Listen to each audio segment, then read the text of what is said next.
আসসালামু আলাইকুম এভরিওয়ান, আশা করছি সকলে ভালো আছেন। আমাদের আজকের রেসিপি আনারসের জ্যাম অথবা জেলি। আশা করছি আপনাদের সকলের কাছে ভালো লাগবে এবং সহজও লাগবে। আমাদের আজকের সহজ রেসিপি আপনাদের সকলের কাছে ভালো লাগলে অবশ্যই আমাকে একটু ভালোবাসা দিয়ে যাবেন। আর এই জ্যাম বা জেলিটা তৈরি করতে মাত্র দুটি উপকরণ দিয়ে কিন্তু আপনারা তৈরি করতে পারবেন। খুব বেশি উপকরণ কিন্তু এখানে লাগবে না, তো মাত্র দুটো উপকরণ দিয়ে কিন্তু খুব সুন্দরভাবে তৈরি করতে পারবেন এই জ্যাম বা জেলিটা। তো কথা না বাড়িয়ে চলে যাচ্ছি আমাদের মূল রেসিপিতে। তো জ্যাম অথবা জেলি তৈরি করার জন্য এখানে আমি বড় সাইজের একটা আনারস খুব সুন্দর করে ধুয়ে তারপর খোসাটা আমি ছাড়িয়ে নিয়েছিলাম। তারপর এই যে দেখতে পাচ্ছেন বুকের অংশটা কেটে নিয়ে তারপর এই যে ছোট ছোট করে আমি স্লাইস করে নিচ্ছি একটা ছুরির সাহায্যে। আনারসের বুকের সাথে যে লম্বা শক্ত অংশটা থাকে সেটাও আমি কেটে নিয়েছি, তবে আমি ওটাকে এখানে ব্যবহার করব না, আমি ওটাকে খেয়ে ফেলবো। আর আপনারা যদি এই আনারসটা ব্লেন্ডারে যদি ব্লেন্ড করে জুসটাকে বের করে নেন তাহলে এই শক্তগুলো কিন্তু দিতে পারেন, তা না হলে এগুলো বাদ দিয়ে দিতে পারেন, ঠিক আছে।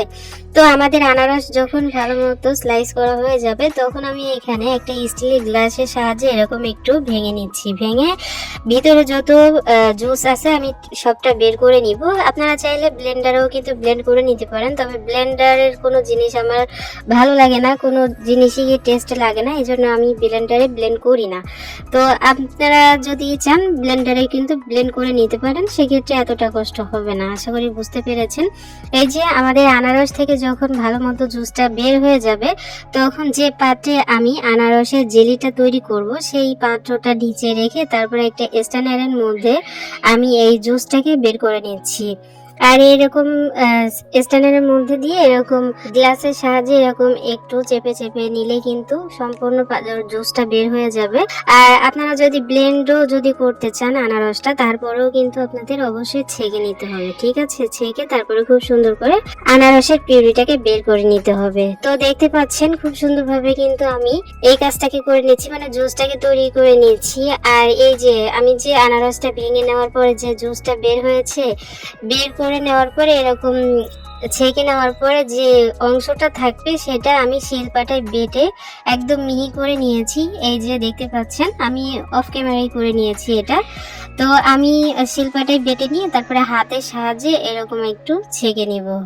আর আপনারা ব্লেন্ডার করতে চাইলে তো আর কোনো কথাই নেই, একবারে সবটা হয়ে যাবে, ঠিক আছে। তো যাই হোক আমি সম্পূর্ণ জুসটাকে কিন্তু বের করে নিয়েছি। আনারস থেকে যতটা সম্ভব ছিল আমি বের করে নিয়েছি আনারসের পিউরিটা। তো প্রায় আমার এখানে 1.5 কাপের মতো আনারসের পিউরিটা কিন্তু হয়েছে। তারপর চলে এসেছি আমি চুলাই বসিয়ে দিয়ে তারপরে এখানে আমি 1/2 কাপ দিয়ে দিব হলো চিনির পরিমাণটা আপনারা আর একটু বাড়িয়েও কিন্তু দিতে পারবেন, তবে 1.5 কাপ মতো যেহেতু আনারসের জুসটা হয়েছে তো আমি জাল করতে করতে আরো অনেকটাই ঘন হয়ে যাবে। আর আনারস কিন্তু মিষ্টি পাকা, যেহেতু এই জন্য মিষ্টি আছে, এই জন্য আমি 1/2 কাপ চিনি এখানে ব্যবহার করেছি। এখন অনবরত নেড়ে চেড়ে মিডিয়াম আঁচে রান্না করে নিব। দেখতে পাচ্ছেন বলক তুলে নিয়েছি, বলক চলে এসেছে।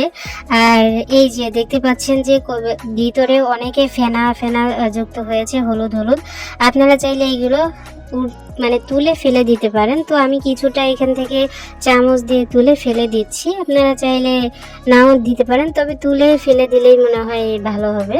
তো আমি এখন অনবরত নেড়ে চেড়ে জাল করে নিয়েছি। দেখতে পাচ্ছেন অনেকটা দূর কিন্তু চলে এসেছি কথা বলতে বলতে, প্রায় 20 মিনিট মতো আমি জাল করে নিয়েছি মিডিয়াম আছে।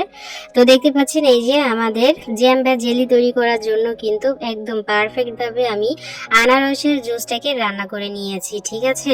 আর এখানে কিন্তু কোনো ধরনের কোনো আগার আগার বা জেলেটিন কিন্তু আমি ব্যবহার করিনি, একদম আগার আগার বা জেলেটিন ছাড়াই কিন্তু আমাদের আজকের আনারসের জ্যাম অথবা জেলিটা কিন্তু তৈরি হয়ে যাবে। তো আমাদের এই যে আনারসের জুসটা যখন খুব সুন্দরভাবে ঘন হয়ে যাবে তখন আমি চামচের উপরে একটু নিয়ে তারপরে একটু ফু দিয়ে ঠান্ডা করে নিয়ে তারপর আপনাদেরকে দেখিয়ে দিচ্ছি যে কতটা ঘনত্বে থাকতে হবে।